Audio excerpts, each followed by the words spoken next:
Now, Kevin, one of the things that will have intrigued a lot of City fans, it certainly intrigued me, was the announcement that his number 2 will be Brian Kidd. When Brian came back to City, having great service as a player back in the 70s, with his track record primarily at United with younger players, you thought, yeah, I can see the sense in that. Were you surprised that he actually got offered the assistant manager's job? I was surprised, but I think it's a great appointment, to be honest with you. He knows already in the short period of time probably how the club works. A lot of the players that Mark Hughes has signed have come from within the Premiership, so the fact that Brian Kidd has worked in the Premiership, he'll have a better understanding of those players. Obviously, there may be issues with the language barrier in terms of getting a message across to the players that Brian Kidd could. I think it's I do think of the appointments, that's a very good one. More than happy with that. You played with Kiddo, didn't you? So what was your thoughts when he got the job?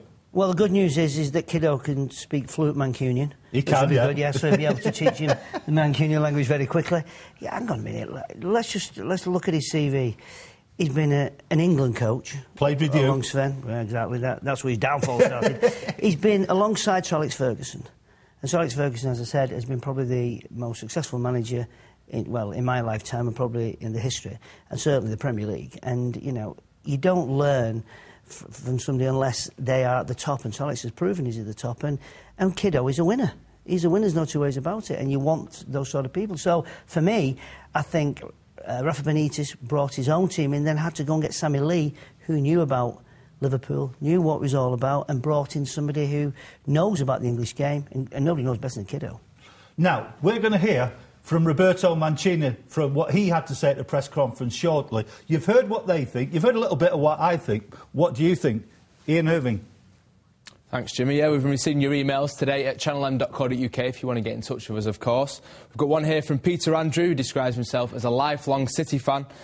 He says he doesn't think that Mancini is the right man for the job. Asked what he's done and what happened to the stability that the owners promised. He thinks we as supporters have been sold short. It should have been Gary Cook to go, not Hughes. Another one here from P. Harris saying he's delighted with the appointment of Mancini, calls Hughes tactically inept and completely out of his depth, and wishes Roberto good luck. Another one here saying it was predictable but gutty moment seeing Mark Hughes wave goodbye. He said he agrees with Peter Reid, who said that he inherited a heap of problems, Mark Hughes did, and didn't do too badly in the circumstances, but hopes that Mancini can build on what Mark Hughes brought to City. And finally, another one here from Bill in Manchester, who says that he thinks the new manager will probably have more pulling power in terms of bringing players to Eastland, saying that City are the king in waiting and only the best will do. Mistakes have been made, we learn from the mistakes and we move on. A line has been drawn under the saga, onwards and upwards. We've got more now, of course, as well, from this evening's press conference. If you want to get in touch, of course, it's today at channelm.co.uk. We always want to hear your views, but Roberto Mancini was speaking before and he had to face plenty of questions about when he was first contacted by Manchester City. So when were you first contacted by Manchester City? They called me the day after Tottenham. So no time before the Tottenham game? 2 weeks ago I meet Khaldun, but the first time. But they call after the day Tottenham Hotspur, not before.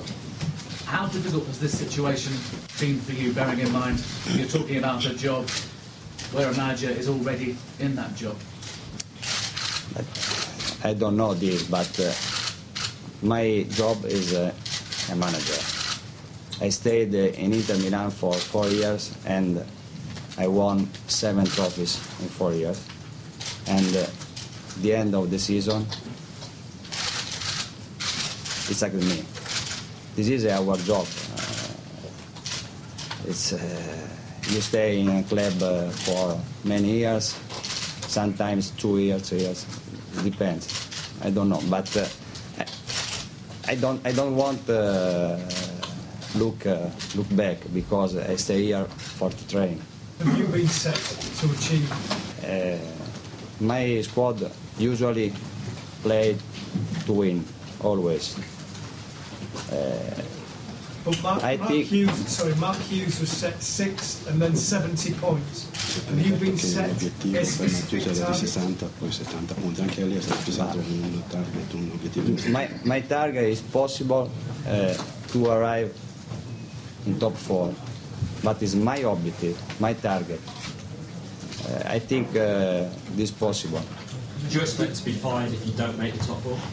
No, I think and I hope to stay here for many, many years.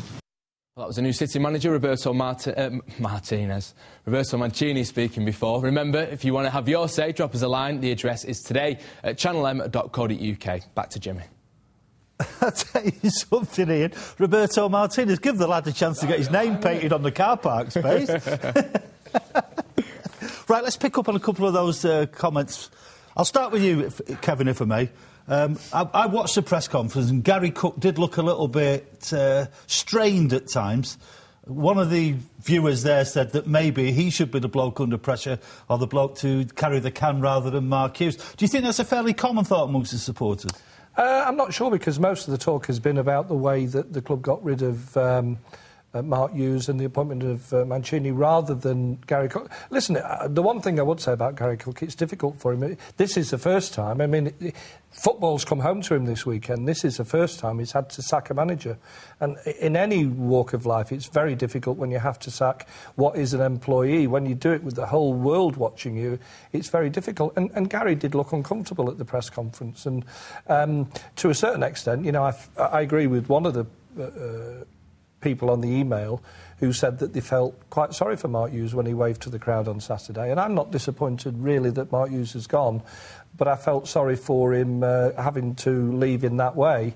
I felt very uncomfortable for Gary Cook, but hopefully he won't have to go through that again, because the manager will see out at least 3.5 years of his new contract. Now, Gary, me and you over the years have spent hours talking about football, radio, TV. We've done hours and hours and hours together. But this phrase, tactically inept, tactically naive, has been a product of the noughties. Everybody uses it. When you look at Mark Hughes, do you see him as a tactically inept manager? Listen, you can level that at anybody. Exactly. You know what I mean? What Mark Hughes doesn't have is the experience. That's Alex Ferguson, Arsene Wenger, Rafa Benitez. The top four managers have got. Ancelotti. Of course he's not got experience. We only get experience by living in the job. And, yes, he's left. You know, if you make a substitution and it works, you're a hero. If you make a substitution and it backfires, then you're totally inept.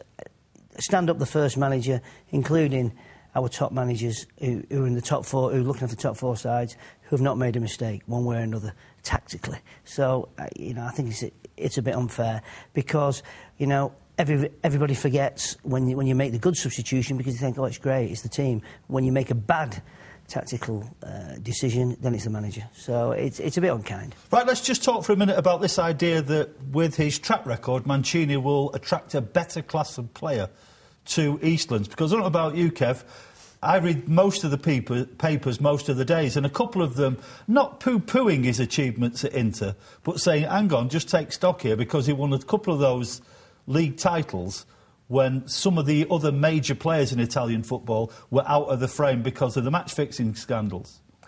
Yeah, well, they'll do that, won't they? I mean, listen, it's any opportunity, and you might not agree with this, but at the moment, any opportunity to knock anything that Manchester City are going to do, the press will take advantage of that. I doubt very much if he would have had that criticism had he been going to Chelsea or Arsenal or Manchester United. You know, they're having a go at the club, I think, rather than having a go at him. I think the press aren't comfortable with the way that Mark Hughes has been sacked, although most of the press have been saying he's going to be sacked for the last 6 weeks, or if not 6 months. You can't argue with. Ultimately, it doesn't matter the way that you've won the title. I don't care how we might win the Premiership title. If we win it, that will do me, thank you very much. If 3 or 4 other football clubs have to fall by the wayside for us to do it, I'll take it. We played Arsenal in the quarter-final of the Carling Cup. Now, Arsene Wenger decided he was going to play his kids or his weaker squad, and we played our strongest team and beat them 3-0. Do I care that we only won that game because Arsene Wenger played his kids? I don't. We won it. You know, we're playing Manchester United in the semi-final. You can find holes in everything, and they'll want to do that. I honestly don't care how we win games and trophies, as long as we can do it.